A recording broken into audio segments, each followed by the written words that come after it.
Eu saúdo a sua vida com a graça e a paz do Senhor Jesus. Sejam todos muito bem-vindos. Estamos dando início, a mais uma programação das quartas-feiras, Diálogos Bíblicos. Hoje o tema do nosso bate-papo é o verdadeiro significado de tudo posso naquele que me fortalece. Essa reflexão está lá em Filipenses 4:13. Então participe com a gente. Eu lembro que às quartas-feiras nosso programa é bem interativo. Você pode colocar a sua opinião, sua pergunta aí no chat. Na medida do possível, nossos pastores convidados vão estar respondendo a todos os questionamentos que os irmãos forem fazendo, tá? Então, seja muito bem-vindo. Eu sempre convido você também a estar compartilhando o link da nossa live, convidando pessoas para estar participando aqui com a gente, nos ajudando aí a propagar um pouco mais a palavra do Senhor Jesus, tá? Hoje com a gente, como os irmãos já sabem, estamos aqui com o nosso time de peso, pastor João Paulo Quintela e o pastor Mano Góes. Eu vou passar a palavra, então, para o pastor João Paulo Quintela. Amém, vamos lá. O tema que a gente vai conversar hoje, a gente vai debater aqui no nosso diálogo, a gente vai trazer algumas informações, vamos propor um debate, uma ideia sobre essa perspectiva, do que de fato significa tudo posso naquele que me fortalece. A gente costuma visualizar isso com adesivos nos carros, porta de geladeira, adesivo nos cadernos, livros, enfim, as pessoas começam a utilizar muito isso, mas parece-me que muitos de nós não temos a real compreensão do significado do tudo posso naquele que me fortalece, quando o apóstolo Paulo fala à igreja de Filipos, tá? E eu queria aqui propor algumas verdades com base nesse texto. Eu queria só ler alguns versículos antes da gente iniciar, que diz assim: alegro-me grandemente no Senhor, porque finalmente vocês renovaram o seu interesse por mim. De fato, vocês já se interessavam, mas não tinham a oportunidade para demonstrá-lo. Não estou dizendo isso porque esteja necessitado, pois aprendi a adaptar-me a toda e qualquer circunstância. Sei o que é passar necessidade e sei o que é ter fartura.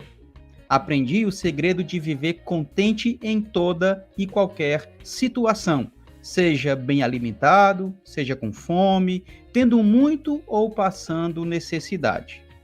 Tudo posso naquele que me fortalece. Apesar disso, vocês fizeram bem em participar das minhas tribulações. Amém. O apóstolo Paulo, nesse momento, conversando com os filipenses, ou escrevendo aos filipenses, ele está participando aí algumas verdades de gratidão, primeiramente. Ele fala que é grato por todo aquele momento, por tudo aquilo que eles têm vivido. No versículo 10, que foi o primeiro versículo que nós lemos, o Paulo ele está agradecendo tudo aquilo que ele recebeu, o sustento, o suporte, o apoio que ele tem recebido dos irmãos de Filipos. Ele fala, eu sei que vocês já tentaram fazer isso, mas não tiveram a oportunidade e agora estão renovando esse apoio.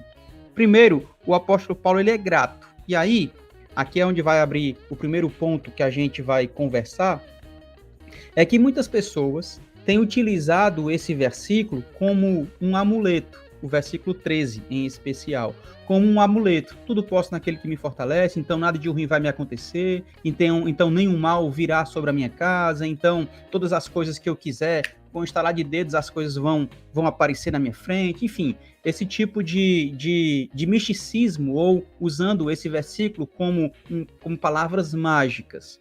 Paulo está dizendo, olha, de fato, eu precisava, e eu sou muito grato porque vocês me sustentaram. Paulo está dizendo, eu dependo exclusivamente de Deus, no versículo 10. Mas sei o quanto Deus tem utilizado pessoas, nesse caso, os filipenses, para me sustentar em seu ministério. É legal que o apóstolo Paulo, ele, nessa carta em especial, a gente já falou várias vezes aqui, em outros cultos, que ele estava preso, estava passando por angústia, por dificuldades, mas ao mesmo tempo, a carta aos Filipenses é conhecido como um tratado de alegria. A alegria no Senhor, ele se alegrava pela generosidade do povo, ele se alegrava pela maneira como as pessoas aceitavam o evangelho, absorviam o evangelho e compartilhavam com os outros. Paulo se sentia inspirado por esses irmãos, na verdade, pelo Senhor, através da vida desses irmãos. E aí, primeiro, Mano Góes e Tiago e toda a igreja, nós devemos ser gratos, como disse em um dos diálogos aí, o pastor Hildebrando, a gratidão é um sentimento muito maior do que aquilo que a gente costuma desenvolver, porque a gratidão não é só naquilo que a gente imagina ser positivo. Por exemplo, se eu estou enfermo, se eu passo por um desemprego, se eu passo por alguma situação ruim, a nossa tendência é ver aquela situação negativa como não motivo de gratidão. Paulo está dizendo, a gratidão é uma atitude real e legítima até durante as circunstâncias adversas. E isso traz alegria. Traz alegria porque quando a gente é grato ao Senhor e àqueles que estão à nossa volta, a gente consegue perceber o cuidado do próprio Deus.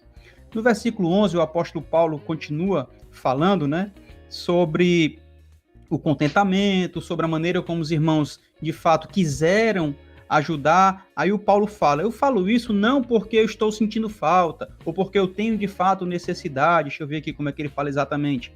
Versículo 11, não estou dizendo isso porque esteja necessitado, pois eu aprendi a adaptar-me em todas as circunstâncias, em todas as situações. Paulo está dizendo o seguinte, gente, muito grato por estar recebendo de vocês esse sustento, esse apoio na igreja.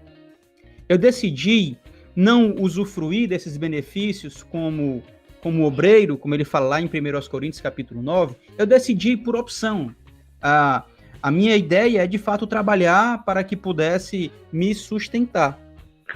Porém, vocês, de bom grado, decidiram me ajudar, contribuir. Aí o apóstolo Paulo, ele fala ainda nos versículos 11 e nos versículos 12, que... Deixa eu ver novamente aqui, peraí. Deixa eu abrir novamente. Versículo 12 agora. Sei o que é passar necessidade e sei o que é ter fartura. Aprendi o segredo de viver contente em toda e qualquer situação, seja bem alimentado, seja com fome, tendo muito ou passado necessidade.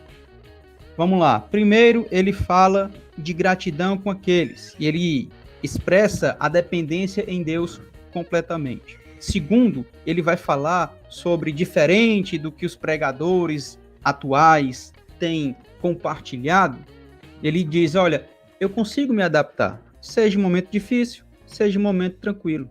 Eu consigo fazer essa adaptação. Eu consigo viver muito bem alimentado, comendo picanha, maminha ou coisa parecida. Mas eu também consigo viver comendo só o feijão com arroz com ovo, se for preciso.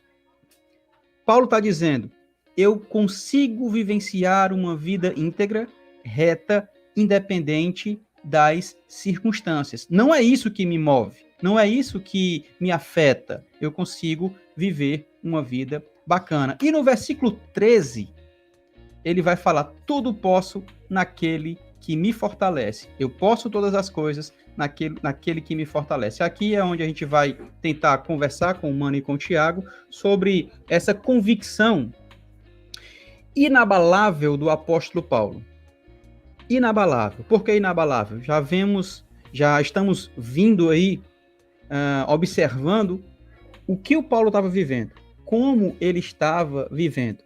Chega no 13, e aí se você pegar isoladamente, você vai pensar que eu consigo conquistar tudo, eu consigo alcançar todas as coisas naquele que me fortalece. Quando, na verdade, o que ele está dizendo é, eu estou preso, estou aqui sem saída, estou aqui sem perspectiva, eu estou no caminho da minha condenação, Eu estou distante do auge, eu estou distante do meu apogeu, eu estou distante dos holofotes, ninguém me dá mais crédito, porque eu estou aqui, com algemas, aprisionado. Só que naquele momento, o Paulo, diferente de nós, muitas vezes, ele não se sente impotente, ele não se sente diminuído, ele não se sente derrotado. Ele fala, eu posso todas as coisas, eu suporto todas as coisas, eu consigo vivenciar todas as coisas porque eu consegui aprender a viver com pouco e a viver com muito. Eu aprendi a experimentar as circunstâncias boas, de bonança, de amigos, família, evangelho, ministrando à vontade, mas eu também vivi o outro lado, onde não tinha ninguém do meu lado, não tinha ninguém para me ajudar, ninguém queria mais me ouvir, eu pregava e era preso, eu pregava e era açoitado. Eu consigo vivenciar todas essas situações. Em outras palavras, o que o Paulo está dizendo aqui não é simplesmente eu vou conquistar todas as coisas, seja bens materiais, seja o que eu quiser, eu vou conquistar. Não. O que ele está falando aqui é eu vou suportar, independente do que seja, porque eu sei que Ele, o meu Senhor, me ajuda a suportar todas as coisas. Eu consigo vivenciar no bom e no ruim, no mal, no negativo e no positivo, porque Ele me ajuda a suportar. Paulo estava preso, Paulo talvez estivesse com fome, talvez estivesse sem muita perspectiva, mas ele abre a boca e fala, eu posso todas as coisas naquele que me fortalece. Eu suporto. Pode vir, porque eu já atravessei muita coisa e vou conseguir suportar mais essa. Eu penso que diferente, Mano Góes, do que muita gente tem pregado, que esse posso todas as coisas é conquistas, vitórias e bens, pode ser. Porém, eu penso que vai muito além disso. Vai muito além dessa expressão, conquistas, vitórias e bens. Eu penso que é, de fato, ter a consciência, todo cristão precisa ter, que é nele que nós conseguimos, conquistamos e vencemos. Porque ele nos ajuda, mesmo em meio às lutas e debilidades, suportar todas as coisas. Essa é a palavra inicial para a gente ir desenvolvendo aí ao longo desse diálogo. Legal. Pastor Mano? Legal, João Paulo. É isso mesmo, né? O texto caminha para isso aí. Daí, a gente podia pensar aqui nas coisas periféricas, quando a gente fala de interpretação. O que leva as pessoas a interpretarem o texto dessa maneira, né? Como você falou, né? Basicamente 3 coisas, né? A primeira é um claro descuido com o contexto, porque qualquer leitor, não precisa ser um aprofundado leitor, lendo do versículo 11 até o 14, percebe claramente o contexto, o que é que ele está dizendo, né? Onde é que está inserida essa afirmação.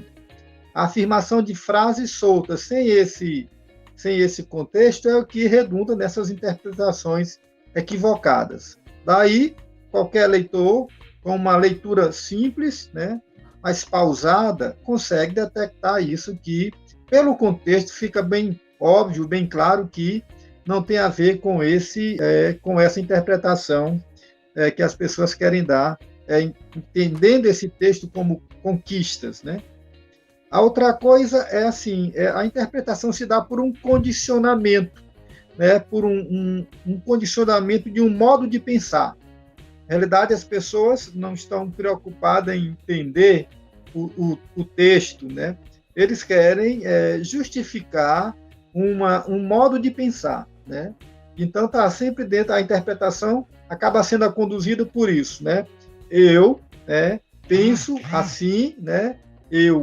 A minha crença me leva assim, eu creio assim, e eu utilizo, portanto, o texto para referendar, né, a minha crença, né, o meu modo de pensar, o que é totalmente desapropriado, né, para uma leitura sincera com o texto, sincera do texto bíblico, né? E a terceira é pela utilização do interesse de retórica, né? Então, o pregador quer causar impacto e produzir uma resposta de quem está lá do outro lado ouvindo, então ele utiliza, sem ter atenção a essas coisas, apenas como um instrumento aqui de retórica para dar aquela ênfase, né? aquela chamada, né? Mas isso também é preocupante, porque o texto bíblico não pode viver, né, de retórica, ele tem que viver de conteúdo, né? E o conteúdo tem que estar atrelado, portanto, a um contexto. Então, essas três coisas, João Paulo, é que acabam direcionando as pessoas a interpretarem dessa maneira que você falou, pensando aqui na perspectiva de conquistas, né? Sempre de Repete conquistas. o item 2, mano, por favor. Contexto. Item 2. O condicionamento por um modo de pensar, né? Condicionamento. Você vai para o texto, interpreta ele condicionado por uma maneira de pensar que já existe, e você só pega ali um pretexto para afirmar.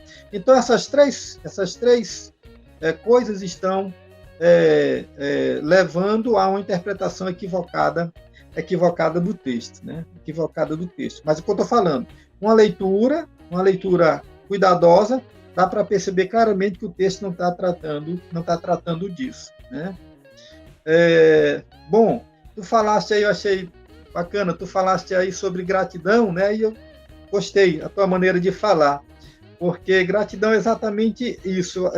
Eu pensei aqui na hora que você estava falando.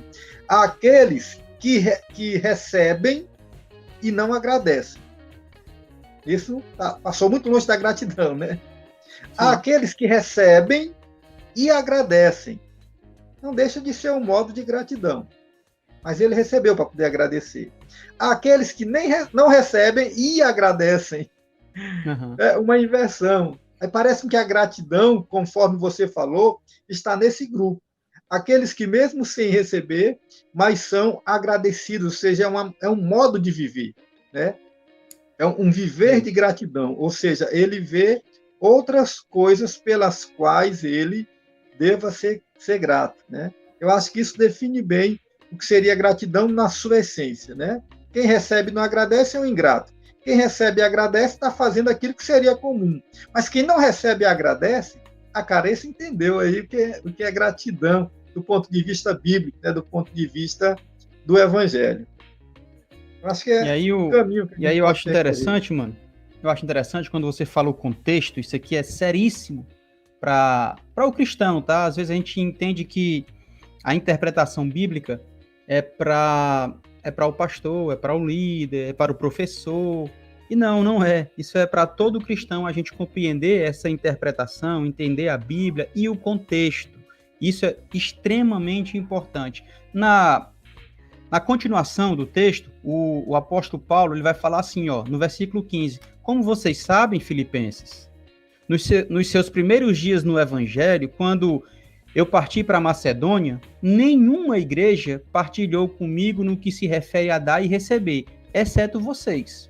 Mais uma vez, lá atrás, a igreja de Filipos já estava abençoando Paulo, né? Ele fala, pois, estando eu em Tessalônica, vocês me mandaram ajuda, não apenas uma vez, mas duas, quando o quê? Eu tive necessidade. Olha o contexto em que o Paulo está dizendo que pode todas as coisas naquele que me fortalece. Aí ele continua, não que eu esteja procurando ofertas, mas o que pode ser creditado na conta de vocês.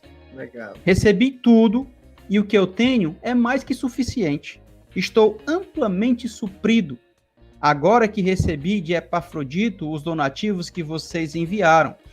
Elas são uma oferta de aroma suave, um sacrifício aceitável e agradável ao Senhor. Aqui seria uma outra mensagem, né, em relação à oferta dos filipenses, mas assim, para a gente não tirar nunca um texto do seu contexto, para a gente não ter uma interpretação indevida, uma interpretação conturbada, que pode até me atrapalhar na minha caminhada. Eu estou dizendo isso porque tem pessoas, Mano Góes, Pastor Mano e Tiago, que se apega tanto às palavras mágicas de alguns pastores, usando esses e outros versículos também, e acaba se dando mal na vida e joga a culpa em Deus.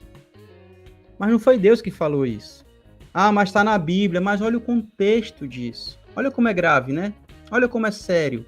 A gente acaba morrendo espiritualmente porque se deixou levar pela interpretação de outras pessoas. Enquanto que eu tenho essa obrigação, mano, de pesquisar e olhar o contexto. Como você falou, o primeiro ponto que você citou foi o contexto. Cara, eu tenho que olhar o contexto do que o texto está dizendo. E aí, mano, o ponto 2, que você falou, o condicionamento a algo que eu já quero, né? Isso aqui também, parece que é o primeiro, seria o primeiro. Não deixa as pessoas procurar no contexto. Não, eu quero isso aqui. Eu já estou condicionado a isso. Então, meu irmão... Já vão com o óculos. Já vão com uma lente de interpretação. Né?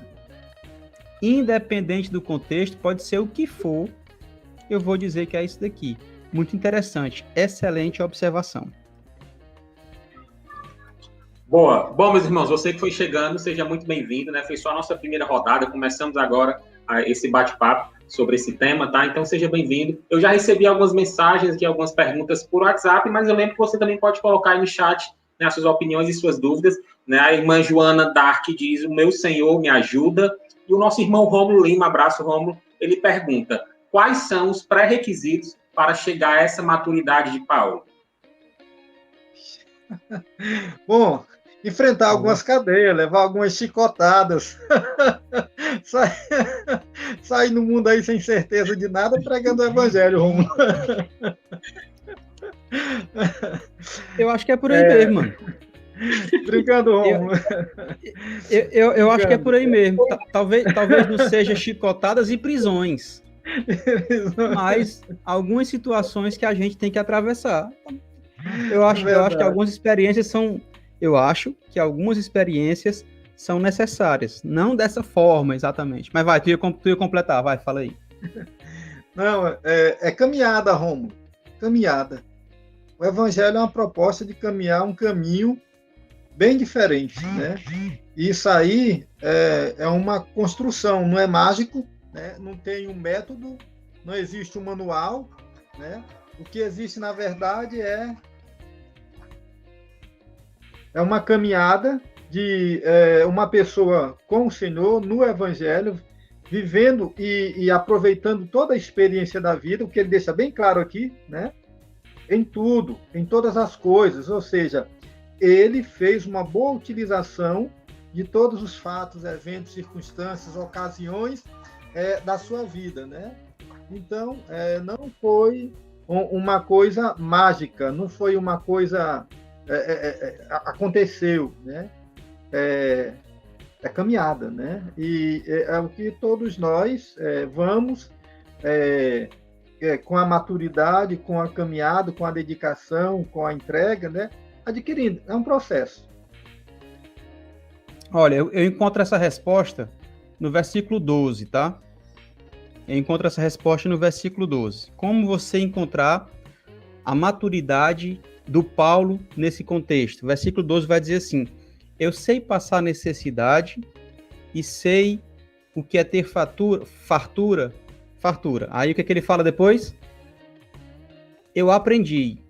Se eu aprendi, eu tive que passar por algumas coisas, né, não? Eu aprendi.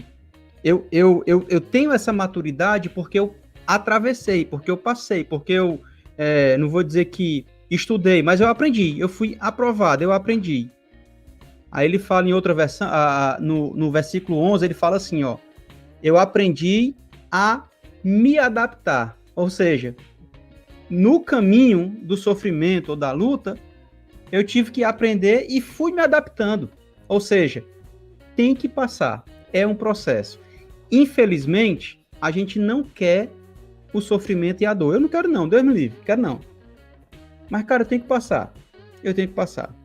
Infelizmente, eu preciso passar por algumas adversidades para crescer. Paulo está dizendo, olha, eu aprendi e me adaptei a toda circunstância.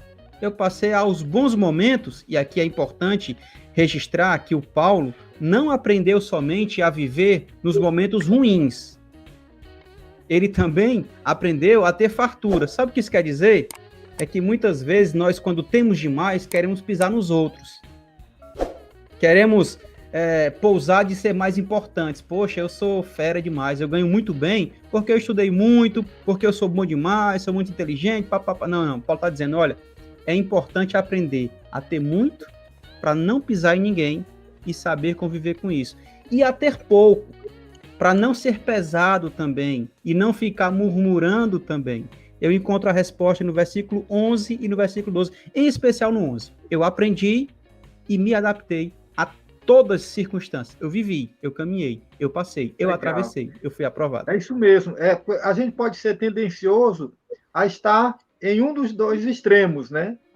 E parece que esse aprendizado é resultante dele transitar nas duas extremidades, né? E mesmo assim, se portar, viver de uma maneira que essas coisas não estão, digamos assim, definindo, né, o seu propósito, o seu encantamento, a sua fé, a sua espiritualidade, né? Não é só a escassez que nos faz aprender, parece que a abundância também.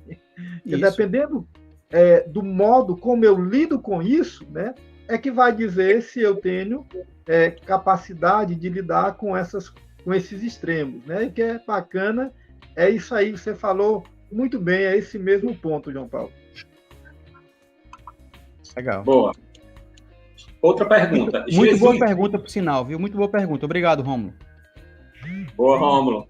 Bom, Jesus disse que iríamos enfrentar dificuldades nesse mundo, mas ele também disse que ele venceu o mundo. Seria, então, correto afirmar que não precisamos ter medo do que podemos enfrentar, porque sabemos que Jesus nos dará força? Eita, Jesus. Seria correto afirmar que a gente não precisa ter medo do futuro, é isso? Repete, por favor. Liga o teu microfone. O microfone estava desligado, desculpa. Seria, então, correto afirmar que não precisamos ter medo do que podemos enfrentar, porque sabemos que Jesus nos dará força? Cara, se de fato, Jesus falou isso, no mundo tereis aflições.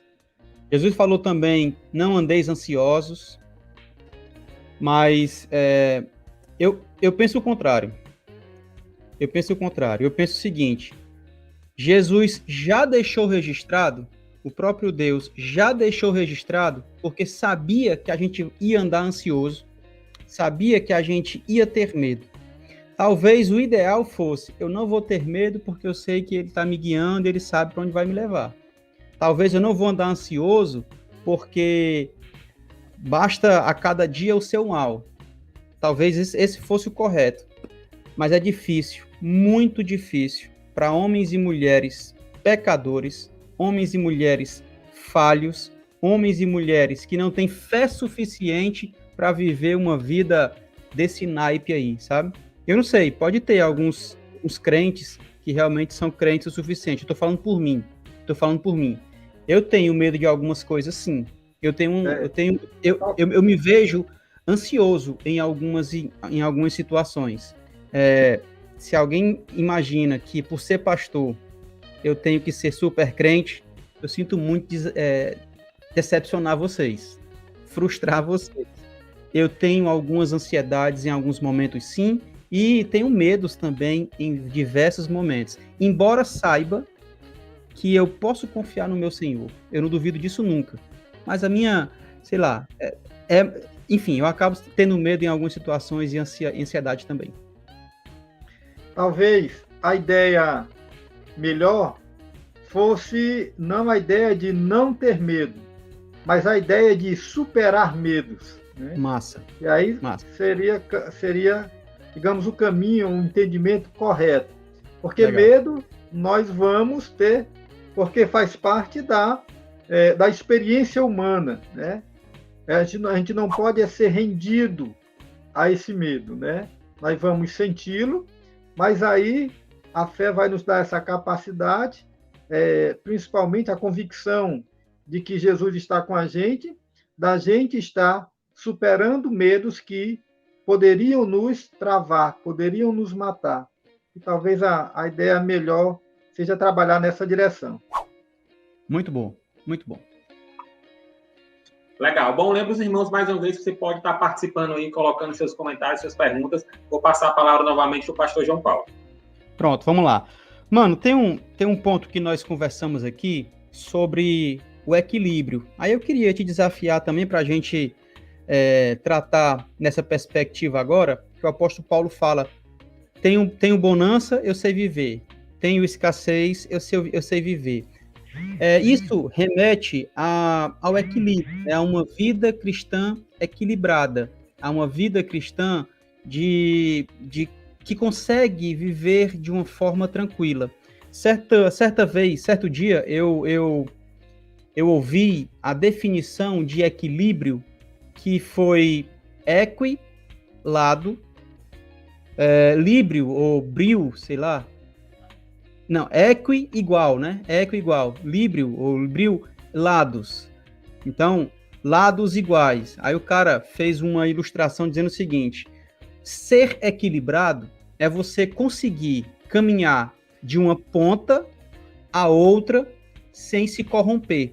É você ser equilibrado, lados iguais, você caminhar do ponto A ao ponto B sem se corromper. Por exemplo, eu sei ter fartura, mas eu também sei sofrer a escassez. Eu não me corrompo nem na fartura e nem na escassez e nem nesse processo. Cara, como é difícil para o cristão a gente se manter nesse equilíbrio. Eu posso ir para lá, eu posso vir para cá, mas eu não me corrompo. Aí eu acho que cabe demais a declaração do apóstolo Paulo. Eu não me corrompo porque eu sei em quem eu tenho crido, porque eu sei que é ele que me fortalece, porque eu sei que nada vai me faltar, como diria o salmista, ou de nada eu terei falta, como diria o salmista, né?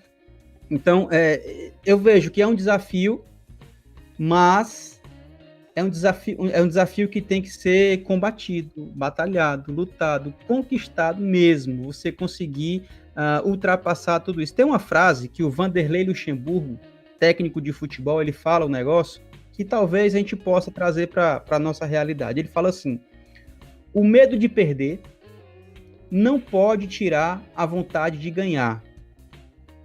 O medo de ir para o inferno não pode tirar de mim a vontade de ser um cristão autêntico e que serve e que segue a Jesus Cristo de Nazaré. A ser um cristão que faz a diferença.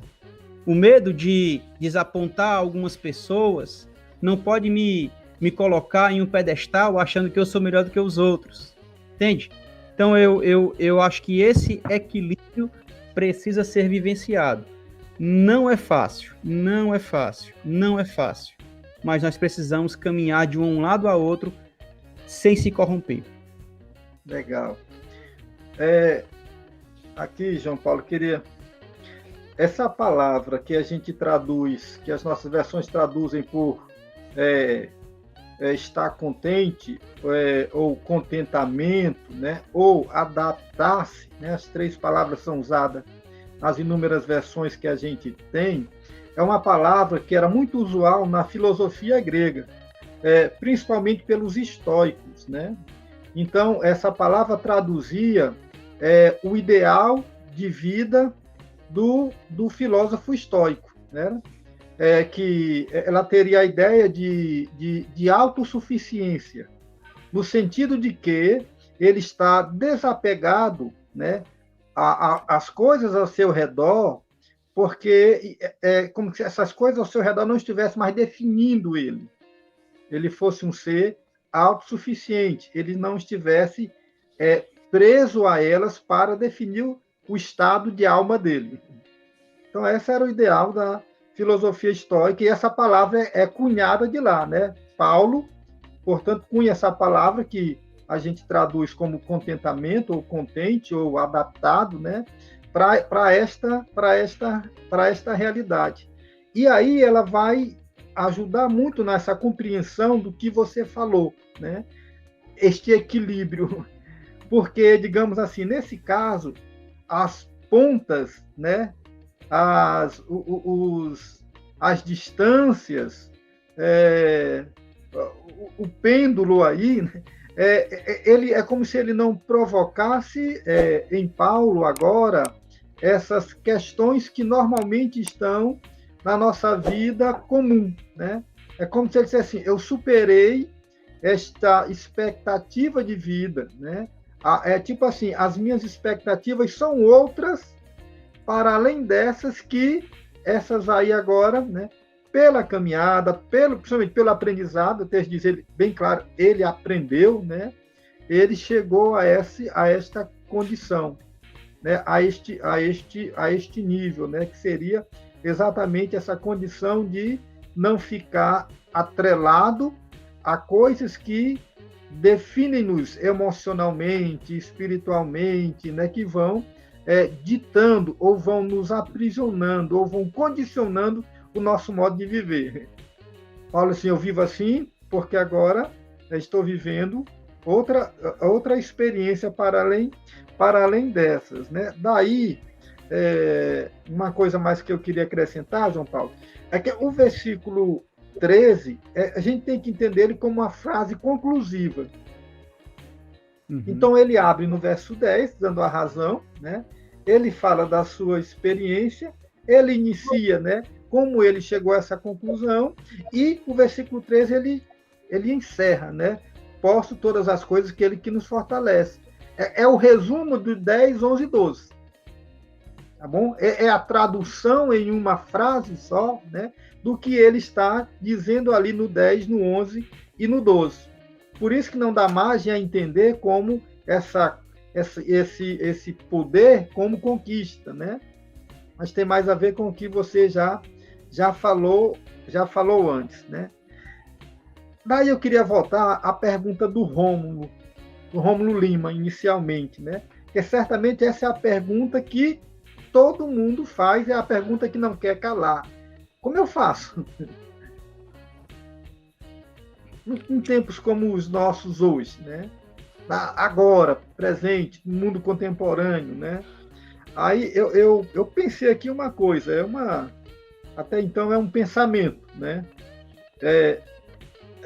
E isso se faz, né?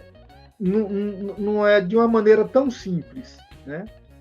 Vai envolver o aprendizado, vai envolver a viver essas experiências, vai envolver a fé em Deus, vai envolver... Mas eu diria assim, tentando falar de uma maneira pedagógica, eu diria que essa condição é uma condição que envolve, acho que, 3 coisas, que eu estou chamando de propósito, mentalidade e hábito. Porque, de certa maneira, na nossa vida, a gente está sendo definido por essas coisas. Quais são os meus propósitos? Aí eles que me empurram, né, ou me chamam para a minha caminhada, né? A mentalidade, como eu percebo, leio, como eu vejo as coisas, né? E o hábito, como eu ajo, consequência disso. Então, para Paulo afirmar isso, eu entendo, né, percepção pessoal, não estou colocando isso como uma verdade, mas como uma leitura, né?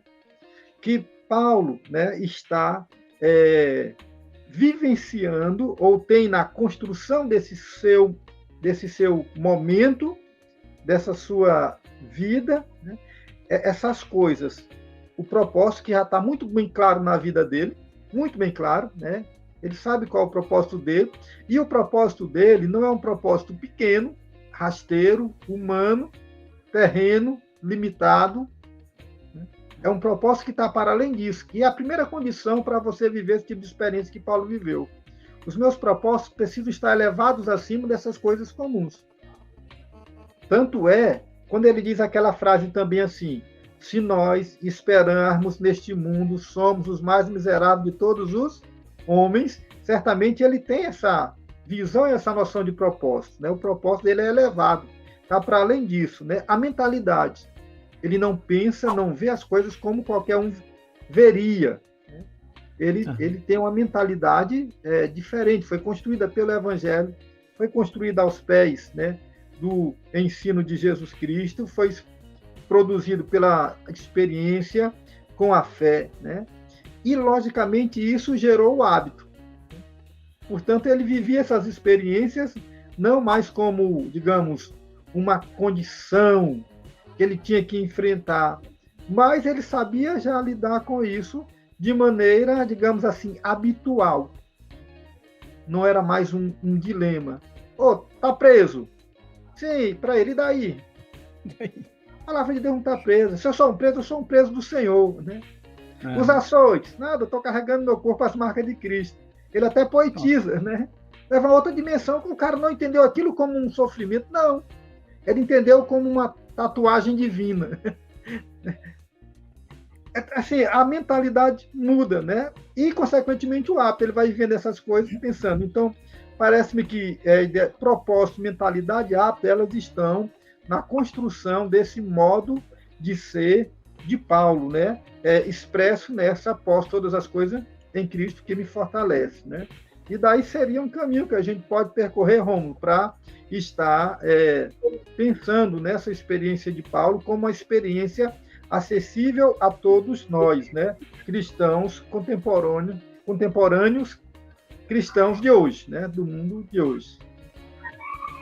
Fica fácil conversar contigo, viu, macho? Sobre Bíblia, sobre Evangelho, é bom demais, macho. Legal. Bom, temos outra pergunta aqui. A interpretação correta, então, seria: o apóstolo Paulo nos mostra que precisamos confiar no Senhor e manter a nossa fé firmada em sua direção para que Ele nos envie o socorro e tudo o que necessitamos em cada uma das muitas circunstâncias da vida. É isso? Urra. Deixa eu responder, João Paulo, por gentileza. Não exatamente, porque Paulo não está pedindo exatamente um socorro. Ele está dizendo assim, eu vou saber viver isso aí. Essa é a grande diferença, tá entendendo?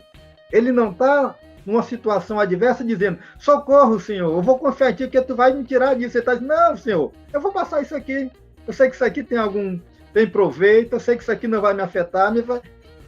Esse é, digamos assim, o grande mistério, né, da mentalidade que a gente falou. Então, Paulo não está passando isso aqui como, né, uma crise que ele tem que vencer, porque senão ele está simplesmente vivendo aquilo com a cabeça bem diferente e doendo, mas ao mesmo tempo assim com a tranquilidade, com a paz daqueles que sabem a quem serve e que vê em todas as coisas um propósito divino maior do que ele.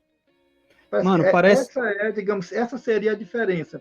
Como nós lidamos com toda dificuldade na vida? Algo que tem que ser vencido imediatamente. Paulo disse, não, é algo que eu tenho que passar, enfrentar assim mesmo. Vai persistir. Talvez um bem emblemático para a gente seja a ideia do espinho na carne. Não é algo que passou. E no caso dele, incomodava tanto que ele pediu ajuda, né?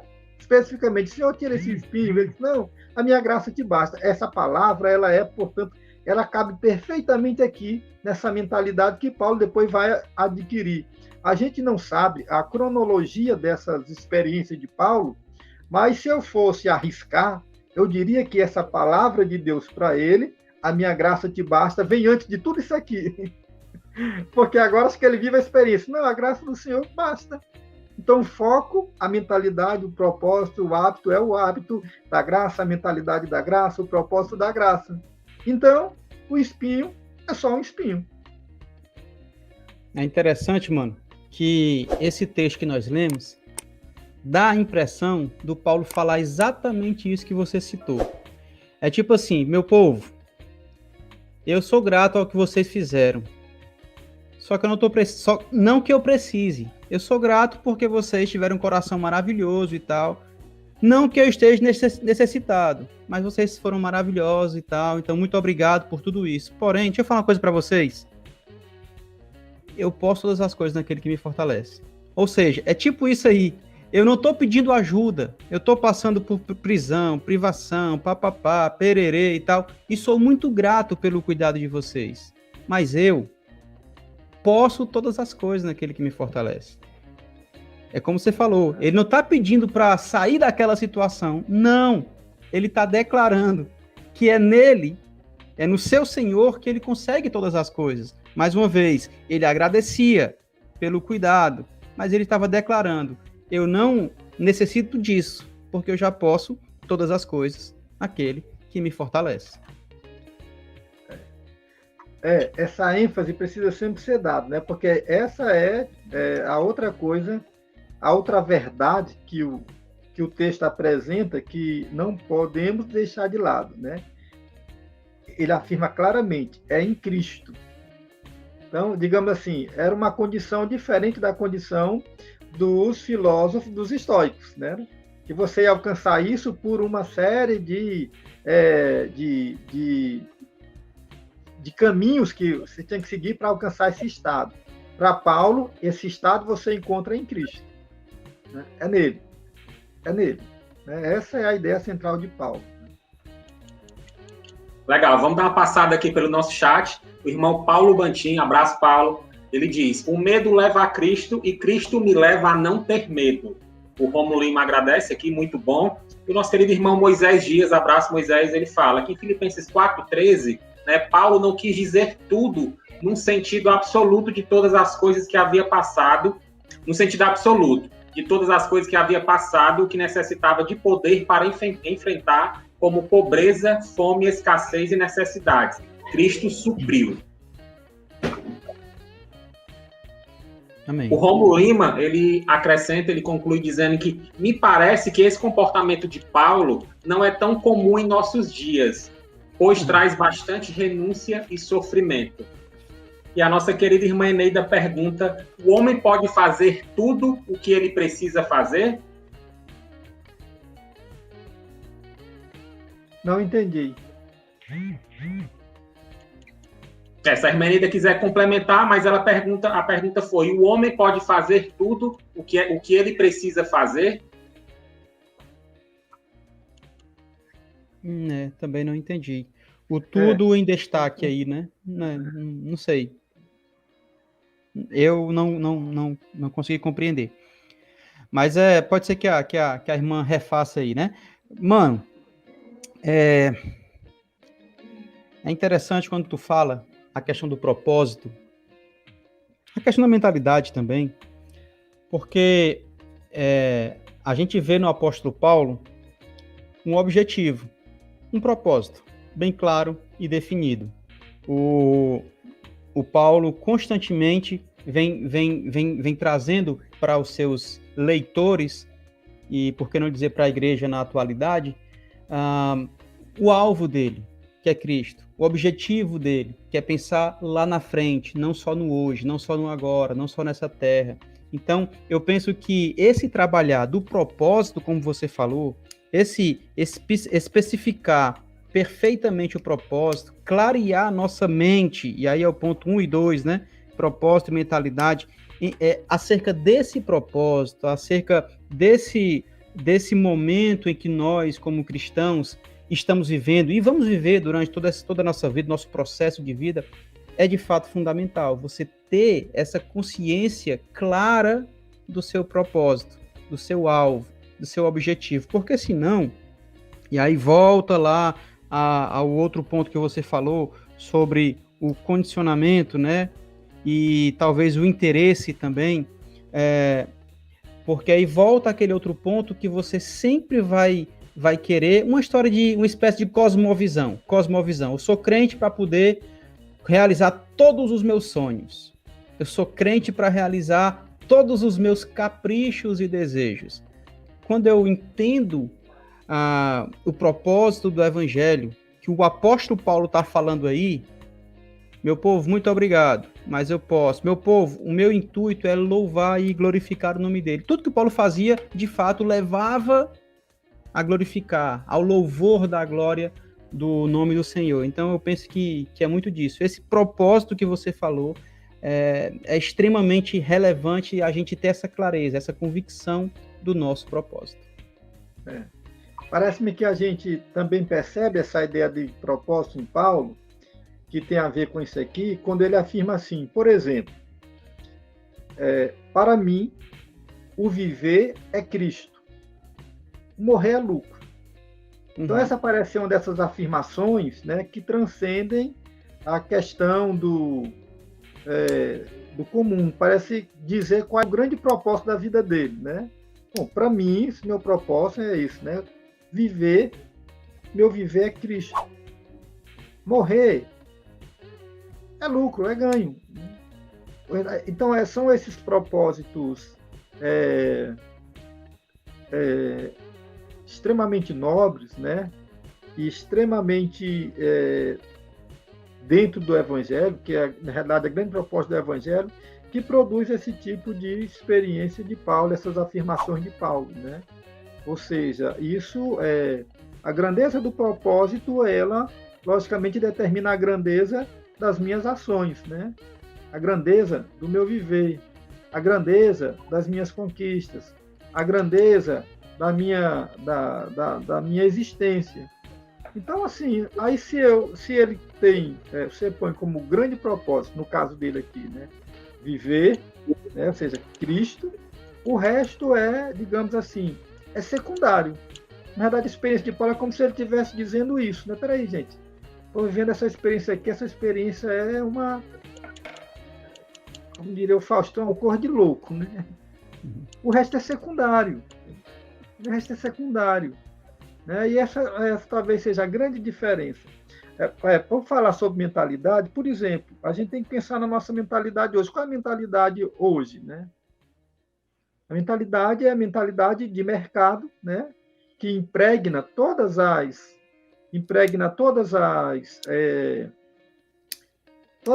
dimensões da vida humana, né? Isso é muito forte, né?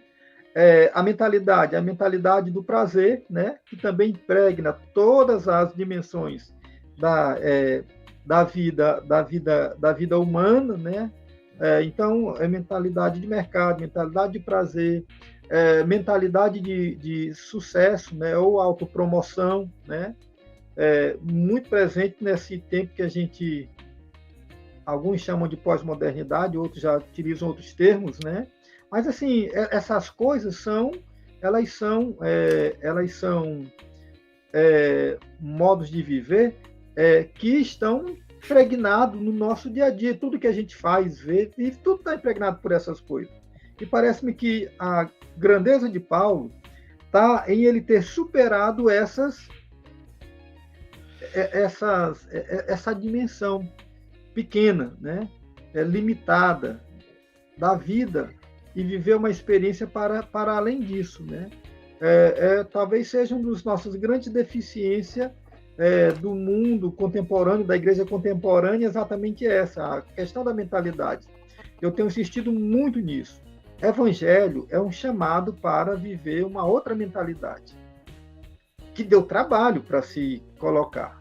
Jesus Cristo dedicou, olha, Jesus, gente, com toda a graça, poder, encantamento, sabedoria que ele tem, dedicou 3 anos inteiros da vida, 24 horas por dia, a 12 pessoas.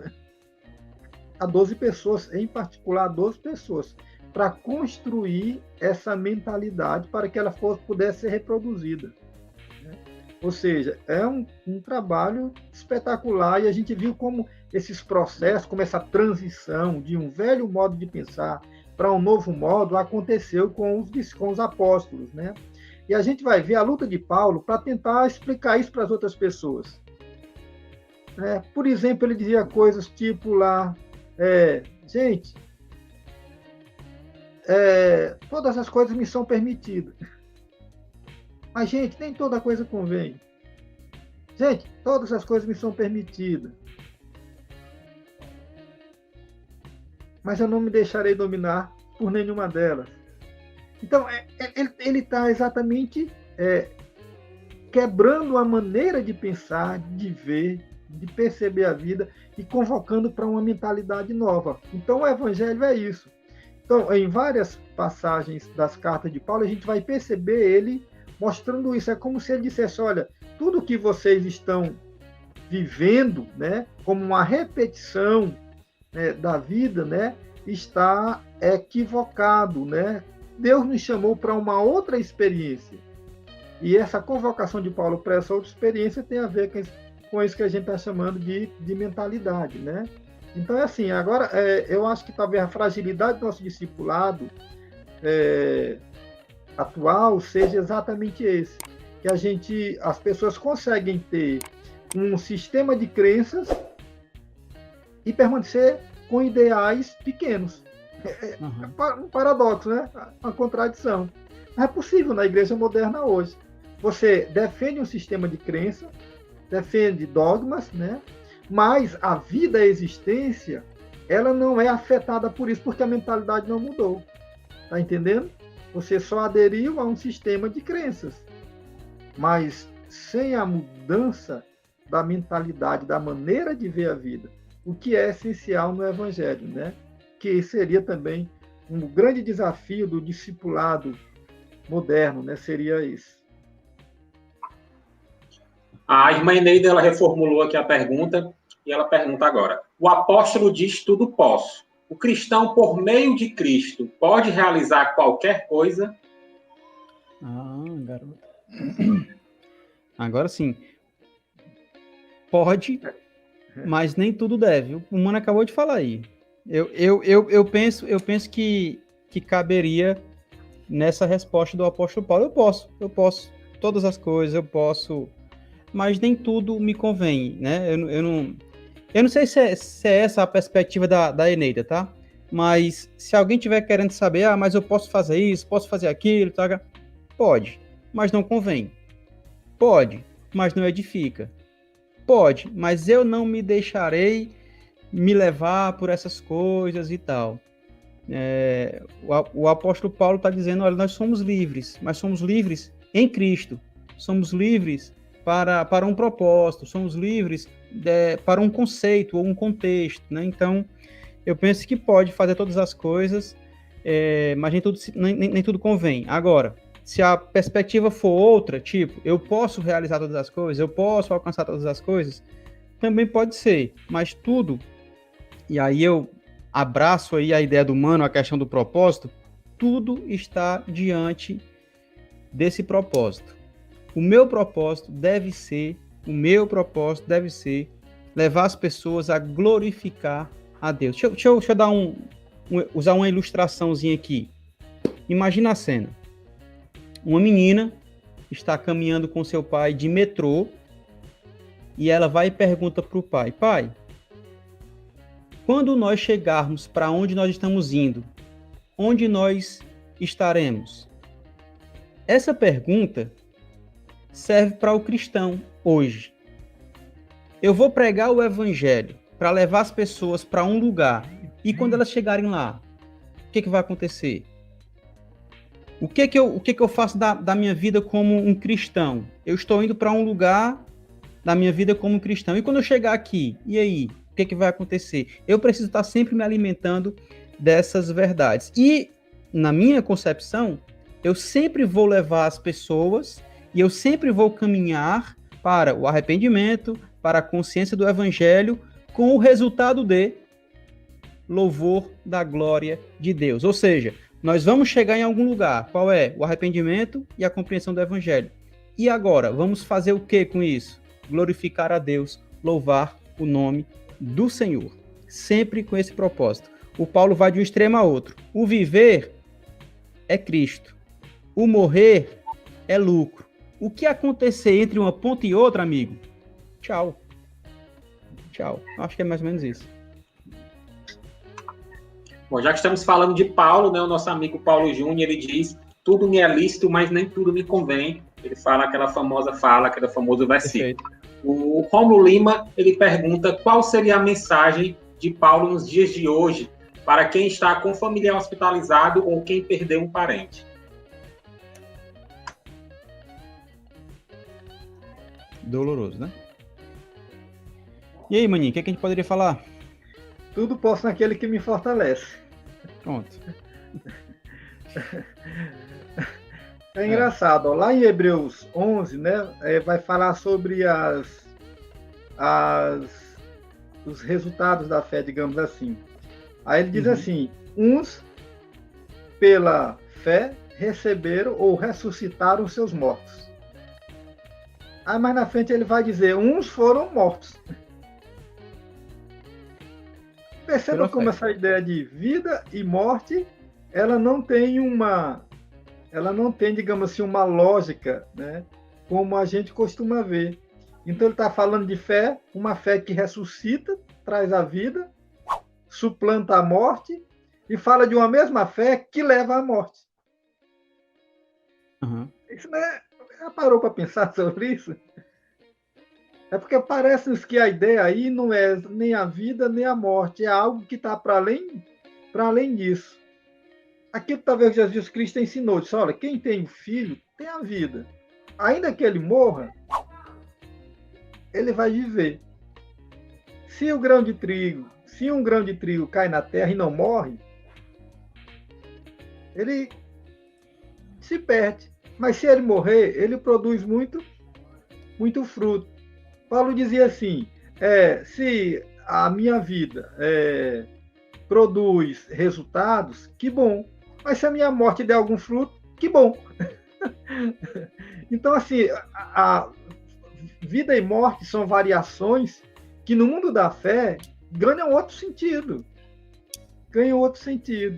Aí vamos supor, quem está com a gente que lida com esses sofrimentos, com a dor, que abala e que maltrata, né? A gente vai ver, digamos, isso o tempo todo, como o Senhor operou maravilhosamente na vida de algumas pessoas. Isso vai ser um testemunho maravilhoso, impressionante, a ser proclamado e alimentado a fé na vida dos irmãos, né? A fé em Cristo na vida dos irmãos. E a gente vai ter essas inúmeras experiências, como temos visto. Vários casos, o Senhor, de uma maneira muito graciosa, restaurou. Em outros casos, o Senhor levou para si. Aí, o que é que eu vou dizer o que foi certo e o que foi errado? O que foi bom e o que foi ruim?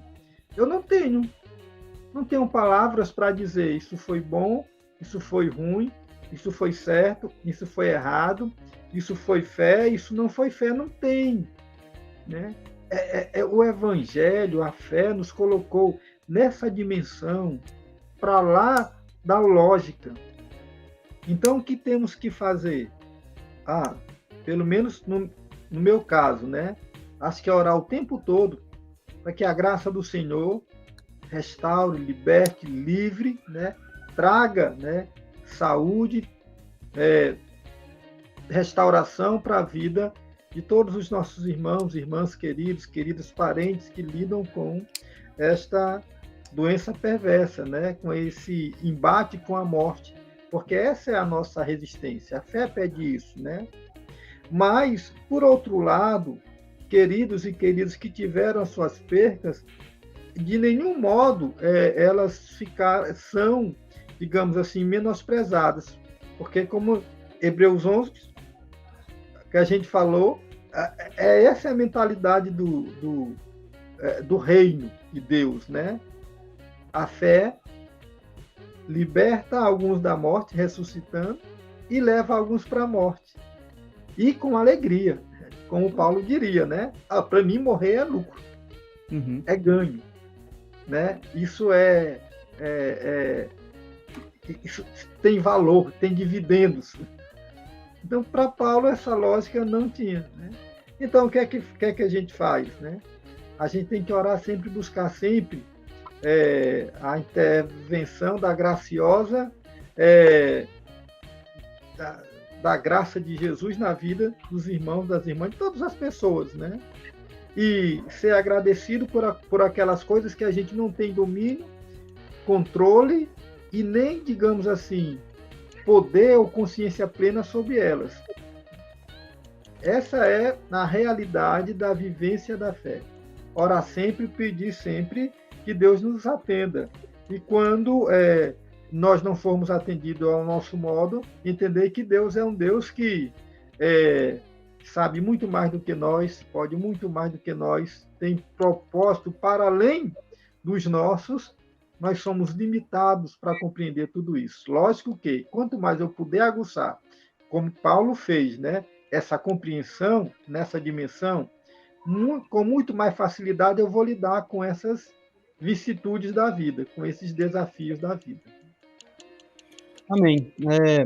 Se for para esperar no Paulo, né, se for para pautar somente no Paulo, poderia utilizar pelo menos esses dois textos aí: o morrer é lucro, se viver é Cristo, e lá em 1 Coríntios capítulo 15, né, quando ele fala: se esperarmos somente nesta vida, somos mais miseráveis dos homens, né, 15, 19 de 1 Coríntios. Então, assim, tem essa perspectiva. Agora, eu penso que no momento de luto, hoje, Deus tem nos usado para encontrar as palavras para além dos escritos do Paulo, né? Em linhas gerais, Paulo vai falar: o morrer é lucro. Em linhas gerais, Paulo vai falar: se eu esperar somente aqui, a gente é miserável. Só que no momento de luto, na vida real, no dia a dia, no nosso embate rotineiro, eu penso que o Espírito Santo vai nos capacitando para conversar com a família enlutada, às vezes até só para ouvir, às vezes só para emprestar o ombro para a pessoa chorar e os dois em silêncio e tal. Eu penso que é mais ou menos isso. O nosso querido irmão Matheus Martins, boa noite, Matheus, seja sempre bem-vindo. Ele diz: lendo o versículo anterior, Paulo parece dizer que passou por diversas situações em sua caminhada, abre aspas, tudo. Poderia ser passar por todas essas coisas em Cristo? Tudo poderia ser passar por todas essas coisas em Cristo? Sim. Sim. Sim. Passar e passar mesmo. Passar e passar, né? E não ser, digamos assim, não ser afetado na sua compreensão do Deus pleno e poderoso, né? Não ser abalado, né? Tipo, então passei por isso, Deus me abandonou, Deus não está comigo, Deus se ausentou, entendendo que isso é também uma resposta normal da vida humana. Jesus na cruz disse: por que me abandonaste? Então, é um sentimento humano, né? Isso natural, a gente não vai passar por dor e dizer: não, tá tudo bem aqui, beleza, né? Não é isso, vai sentir, mas isso não leva, né, a uma rejeição, a uma negação, né, do ser de Deus, do propósito de Deus, da vontade de Deus. A gente só entende que ela é melhor, mais perfeita, mais ampla e muito mais elevada do que a nossa, né? Então a nossa é limitada, mas sim passar por tudo, ou talvez passar por nada. Não está dizendo que é uma obrigação, né? Ninguém vai passar por exemplo o que Paulo passou. Talvez na minha vida nós não passemos um décimo do que Paulo passou. Então nunca vou alcançar uma condição que Paulo alcançou? Não, negativo. Podemos sim, né? Isso tem a ver, repito, com caminhada, né? Como você está lidando com a vida, com a consciência de propósito, de mentalidade, de hábito, né? E com uma experiência única com o Senhor Jesus Cristo. Bom, meus queridos, estamos caminhando para o final, né, de mais um programa Diálogos Bíblicos. Eu vou passar a palavra, então, para os pastores fazerem suas considerações finais. João Paulo. Amém. Agradecer ao Tiago. Sou teu fã, viu, cara? Tu é bom e a Igreja de Cristo Henrique Jorge é muito grato pela sua vida e pelo seu serviço, tá? Agradeço também ao Mano Góes aí por nos ensinar com o seu jeito, com a sua tranquilidade, sua paz. Agradeço de verdade. E a todos que nos acompanharam. Cara, a palavra final que eu tenho para dar é: a gente pode passar por lutas, dificuldades, a gente pode passar por adversidades. A gente não precisa querer, desejar, sofrer, mas a gente vai atravessar esses momentos ruins. A questão é: estamos dispostos a suportar todas as coisas, sejam elas quais forem, em Cristo Jesus que nos fortalece. Para isso, nós precisamos compreender o nosso propósito nele, que é fundamental. Deus abençoe a todos. Fiquem na paz de Cristo. Legal. Numa linguagem bem monetária, próprio do nosso tempo, né? Fique rico ou fique pobre, continue amando e sendo fiel ao Senhor, vivendo segundo os seus princípios e sua vontade, né? O resto é o resto. Para finalizar, só uma coisa, João Paulo, que eu queria tocar, quando ele fala lá na gratidão por ter recebido, e ao mesmo tempo dizer que não era necessário, no sentido de que ele conseguisse, ele não conseguiria viver, né, sem o que eles deram. Ele fala das duas coisas. Por quê? Porque parece-me que para Paulo ele empresta maior valor à atitude dos irmãos do que propriamente o que eles recebeu deles. Exato. Então, para Paulo, a grandeza, a beleza daquilo, né, a nobreza daquela oferta, não foi a oferta em si, mas legal, foi a preocupação desses irmãos, né, em dizer, Paulo, aqui, a gente está contigo, a gente quer te ajudar, a gente quer participar. Legal. E Paulo, pronto. Cara, isso aí, como diria numa linguagem bem corrente hoje, né, isso não tem preço, né? Então, é legal em Paulo isso. Ele está sempre vendo para além do óbvio, né? Para além daquilo que qualquer um outro, né, veria. Ele vê a vida numa dimensão extraordinária, a dimensão do Evangelho, a dimensão de Jesus Cristo, que com certeza era assim que Jesus via as coisas e certamente passou isso para os seus filhos. Prazer, João Paulo, prazer é meu. Tiago, prazer é meu. Acho que momentos como esse que a gente pode conversar sobre o Evangelho, elas refazem a gente. A gente até esquece das coisas por um momento, né? E isso refrigera a alma, né? Isso alimenta a esperança, isso promove esse elo, né, entre nós aqui, os irmãos e irmãs que estão nos ouvindo, né? Alimentando a esperança um do outro, a gente ouve e vai construindo esse alimento da alma, né, que fortifica, que fortalece, a gente vê outras possibilidades. Isso é de uma riqueza assim, incrível, né? Que agradece a Jesus Cristo, que promoveu tudo isso, a Paulo, que pegou essas coisas e jogou para a gente, né? Agradecemos uns aos outros, porque estamos mexendo, fazendo essa massa, todo mundo com a mão dentro, né? E colhendo o fruto disso.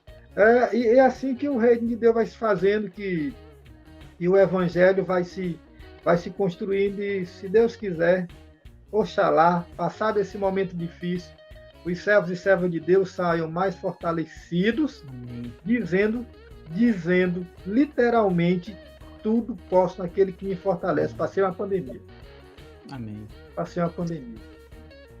E façam diferença neste mundo perverso, feio, traduzindo a verdade de Deus, né, em ações que tragam glória para o seu nome, tragam louvor para o seu nome. Deus abençoe a todos. Boa, mano, amém. Eu recebi uma última pergunta, essa eu vou responder, tá? A pergunta diz assim, cadê o pastor Mateus Vasconcelos? Bom, meus irmãos, o pastor Mateus era muito difícil de lidar nos bastidores. Sabe aquele que é o estrela do time, aí tem uma dificuldade imensa. Gente, brincadeira. O nosso querido pastor Mateus Vasconcelos começou um curso, então esse semestre ele vai ficar um pouco ausente, tá? Mas em breve ele vai estar aqui com a gente participando novamente. Eu quero agradecer a participação de todos os irmãos, tá? Se você ainda não é inscrito no canal, se inscreva, clique no sininho para ativar as notificações e venha participar com a gente das programações, tá? Então, foi bênção hoje. Mais uma vez, um abraço e agradecer aos nossos pastores Mano Góes e João Paulo Quintela. Até a próxima quarta-feira com os nossos diálogos bíblicos. Tchau, tchau. Paz. Paz. Abraço.